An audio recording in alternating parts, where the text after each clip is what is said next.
This is the longest farewell card in the world.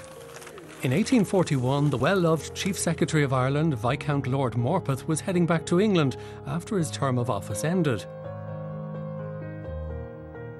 He took this 450-yard-long card containing 250,000 signatures with him.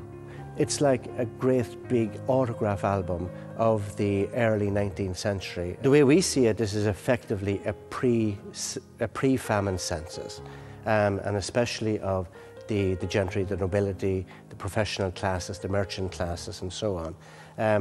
I suppose the local power elite in any given community. And what you have is, I mean, this fantastic record of 250,000 odd signatures. And obviously at the time, there were very few people who would have used their signature except on legal documents and so on. The document is called the Morpeth Roll, and it's back in Ireland to be conserved and digitised in a project involving NUI Maynooth, Castle Howard, Ancestry.co.uk and the Office of Public Works. I remember this box arrived, and I came to have a look at it to see what it was all about. And we opened it up and had a look inside, and there was the roll itself. The sheets of paper were rolled around this the spool, and the outside sheets were covered in a cloth, and it had some pink ribbons holding it closed. Lord Morpeth was Ireland's Chief Secretary between 1835 and 1841. He was a reforming politician who got 3 important pieces of legislation concerning Irish affairs over the line. His work was appreciated by both Catholics and Protestants.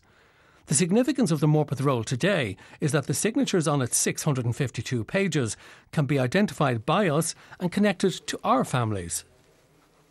When I was working on the roll, getting it laid out flat, something caught my eye in the centre of the sheet, and it was my own family name. But when I looked at the name initially, I thought, God, it looked like my father had signed it. It was very like his signature, and yet, he obviously didn't. I'm thinking that this man has to be related to my family.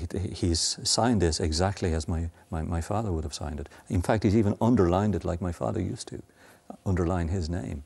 I've already begun the process of checking back to see how directly we are related to this particular person. Some names are familiar, like Charles Bianconi and Thomas Davis, but many of the signatories still have to be identified, and that's where amateur historians, genealogists and local people come in. What we really are hoping is that we can get local history societies and family history societies to help us identify the vast majority of people who are in this role.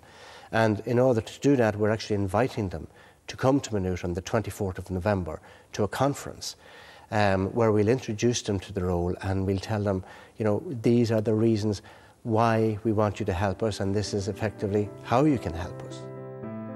Using newspaper clippings from 1841, Thom's Business Directory, Griffith's Valuation Books and the Morpeth Roll, we'll now be able to understand Ireland's social network just before the famine.